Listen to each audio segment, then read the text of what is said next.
Good morning. I'm going to do a reading, and it might not be morning where you're watching this, but I wanted to excuse my sleepy, puffy face. Before I got to work, though, I wanted to do a reading because we're moving into the Virgo full moon, and the sun is currently in Pisces. And my ascendant is in Pisces, which means my descendant is in Virgo, and the descendant is the shadow part of who you are, something you want to bury or hide from yourself, part of who you are that you don't want to really acknowledge. Interestingly enough, I've attracted a lot of Virgo in my life. My best friend's a Virgo. My partner's moon sign is a Virgo. Just about everybody that's been really important to me, some of my closest friends, all Virgo energy primarily. Isn't that interesting?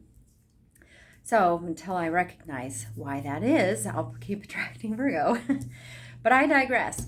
I wanted to pull from this self-care oracle deck because I love it. It's a very Virgo type of a deck.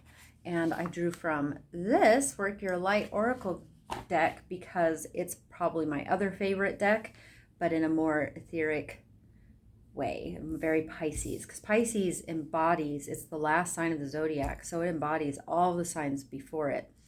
It is inspirational. It focuses on creativity, dreaming, fantasy, bringing what we imagine, making it real.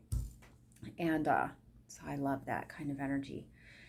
So I first pulled out of the Virgo deck the Watch a Movie card, which I thought was interesting because that really works with the Piscean energy we have going on right now, because Venus just moved into Pisces also.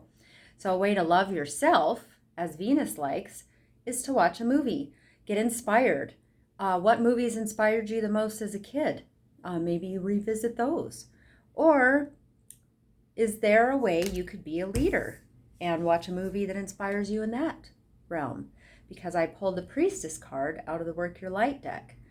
So this is about owning your life story and not getting permission from anyone else to share it or to feel confident sharing it. In fact, the more imperfect you are, the more relatable you can be. So release perfectionism. Look at the leaders from the past that have inspired you.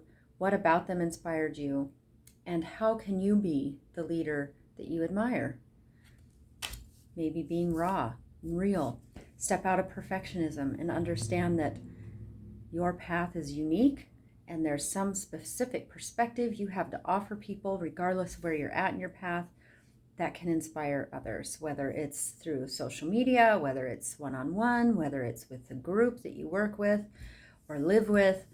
We all have a way to inspire one another and keep each other feeling less alone on their own journeys and struggles. So if you need help with that, watch a movie. So I hope you have some wonderful full moon blessings. Pamper yourself a little bit, and when you dream or fantasize or imagine a life or anything that you want to manifest, the full moon is a time for releasing. That's the best kind of way to work with the energy. I'm not an astrologer technically, but I follow astrology because I'm an energy worker. And my best work is when I'm working with energy. I read and interpret energy really well and work with it when it's necessary. Sometimes just observing and interpreting is enough to get something to move. So with a full moon, it is the best time to do some releasing work and to shed whatever hasn't been working since you create an intention for the new moon cycle. Now is a good time to kind of reassess, let go of what isn't working, and kind of maybe pivot, redirect.